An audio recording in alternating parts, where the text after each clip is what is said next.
یہ ایک بات میں نے لکھی ہے، یہ میرے سامنے آ گئی ہے۔ یہ سورۃ فاتحہ ہم پڑھتے ہیں نا، الحمدللہ رب العالمین، ہاں جاؤ۔ اس کا اخیر ہے ولضالین۔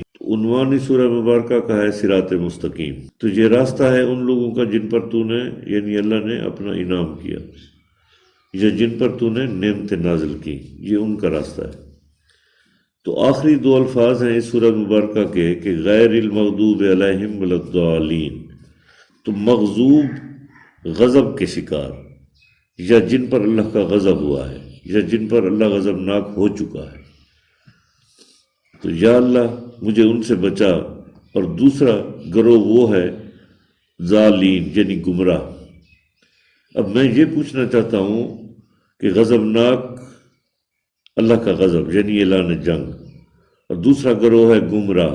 اب گمراہ کس کو کہتے ہیں؟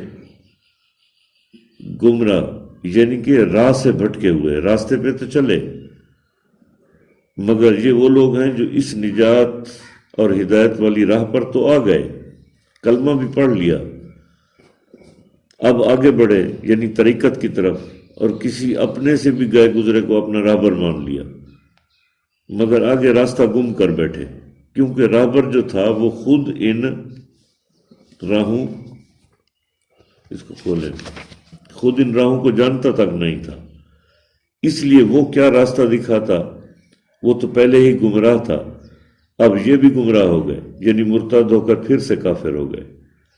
پھر اللہ نے قرآن میں خبردار کیا سورۃ ممتحنہ آیت نمبر 12 میں، یا ایھا الذین آمنوا لا تتولوا قوم غضب اللہ علیہم قد یئس من الآخرہ قد یئس الکفار من اصحاب القبور۔ اب اللہ گناہ گار پہ تو غضبناک نہیں ہوتا، کیونکہ اللہ کہتا ہے کہ مجھے گناہ گار کے آنسو بہت پسند آتے ہیں جب وہ ندامت سے روتا ہے۔ گناہ تو صرف ایک ہے جس کو معاف نہیں کیا جائے گا، اور وہ گناہ ہے شرک، باقی تو وہ چاہے گا تو معاف کر دے گا۔ تو ما کان لکم فی رسول اللہ اسوۃ الحسنہ، اور تمہارے لیے رسول اللہ یعنی رسول اللہ کی زندگی میں بہترین نمونہ موجود ہے۔ اور سورہ شورى میں اللہ کہہ رہا ہے قل لا اسألکم اجرا الا فی مودۃ قربا ذی القربا، کہ اے میرے حبیب کہہ دیں انہیں میں تم سے اجر رسالت نہیں مانگتا۔ اور پھر اللہ جسے گمراہ کرنا چاہتا ہے پتہ ہے اس کے ساتھ کیا ہوتا ہے؟ پتہ ہے کیا ہوتا ہے؟ اچھا، اللہ قرآن میں کہہ رہا ہے سورۃ کہف میں وَمَن يَهْدِ اللَّهُ فَهُوَ الْمُهْتَدِ وَمَن يُضْلِلْ اللَّهُ فَلَن تَجِدَ لَهُ وَلِيًّا وَمُرْشِدًا۔ پس میں جسے ہدایت دینا چاہوں وہ ہدایت یافتہ ہے، دے دیتا ہوں اسے ہدایت۔ وَمَن يُضْلِلْ، اور جسے میں گمراہ کرنا چاہتا ہوں، فَلَن تَجِدْ لَهُ وَلِيًّا وَمُرْشِدًا، تو پس وہی ہدایت یافتہ، اور جسے اللہ گمراہ کر دیتا ہے اسے نہ کوئی ولی ملتا ہے نہ کوئی مرشد عطا کرتا ہے۔ تو یہ ہے اس گمراہ کی نشانی۔ قد جاءکم من اللہ نور وکتاب مبین یہدی اللہ من یشاء بنورہ وہو العزیز الحکیم۔ بے شک کیا تمہارے پاس آ گیا میرا نور اور کتاب مبین۔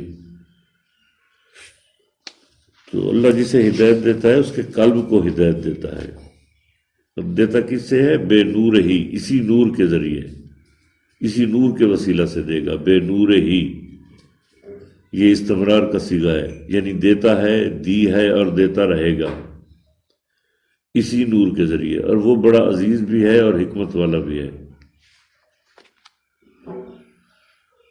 ویسے بھی بابا حضور فرماتے ہیں زبانی کلمہ ہر کوئی پڑھدا دل دا پڑھدا کوئی ہو، دل دا کلمہ عاشق پڑھ دے کی جانن جار گلوئی ہو۔ وہ کیا جانے اس کلمہ طیبہ کو جن کے گلے کے نیچے یہ کلمہ اترتا ہی نہیں، کہ اللہ کہہ رہا ہے الانسان سری وانا سرہ، یہ انسان میرا راز ہے اور میں اس کا راز ہوں۔ لا یسانی للارض والسماء والبر والبحر والشجر والحجر الا فی قلب المومن اللہ کہہ رہا ہے میں تو نہیں سما سکتا نہ زمینوں میں نہ آسمانوں میں، نہ بر میں نہ بحر میں نہ شجر میں نہ حجر میں، الا فی قلب المومن، میں سما جاتا ہوں مومن کے دل میں۔ تو یہ مومن کا دل ہے اللہ کا گھر۔ ہاں، اس لیے فرمان باری تعالیٰ ہے قلب المومن عرش الاعظم، کہ جو مومن کا دل ہے یہ عرش اعظم ہے۔ المومن افضل علی الکعبۃ اللہ، تو مومن جو ہے اس کی فضیلت ہے کعبہ پر، یہ کعبہ سے افضل ہے مومن۔ اب اتنا تو آپ کو سنا ہے، اور کیا کروں۔ سورہ نساء کی آیت نمبر 103 یہ پڑھنا۔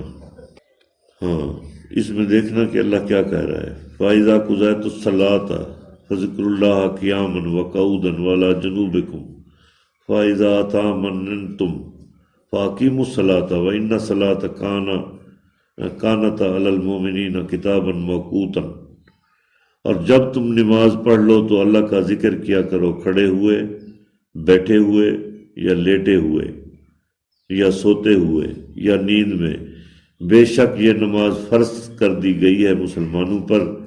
یہ غلط ہے معنی، کیونکہ یہاں لفظ مومنین ہے قرآن میں، مسلمین نہیں ہے، تو یہ معنی یہاں غلط کیا ہوا ہے۔ تو مومن پر فرض ہے یہ نماز، مسلمین پر نہیں، اور یہ اس وقت تک کرنا ہے کہ تمہیں اطمینان حاصل ہو جائے۔ پھر اللہ کہتا ہے فَأَقِیمُوا الصَّلَاةَ، پھر قائم کرو اپنی نماز۔ جب ایک دفعہ اوپر نماز کا ذکر ہو چکا ہے تو پھر دوسری نماز کون سی ہے جو قائم کرنی ہے؟ جبکہ نماز کے پڑھنے کا حکم تو آیت کے شروع میں آ چکا ہے، پھر یہ کون سی نماز ہے؟ اور کیا واقعی نماز مسلمان پر فرض ہے؟ اگر فرض ہے ہر مسلمان پر تو واقعہ معراج سے پہلے جو لوگ مسلمان تھے وہ نماز پڑھتے تھے کیا؟ جبکہ ابھی نماز فرض ہی نہیں ہوئی تھی، نماز تو آئی ہے معراج کے بعد۔ اور جو مسلمان واقعہ معراج سے پہلے دنیا سے چلے گئے تھے تو کیا انہوں نے فرض کو توڑ دیا اور ادا نہیں کیا تھا؟ 103۔ ابھی تو آپ کو 5 سے میرے خیال زیادہ منٹ مل گئے۔ ٹھیک ہے، اللہ آپ کو خوش رکھے۔ یہ آیت پڑھنا جو میں نے آپ کو بتائی ہے۔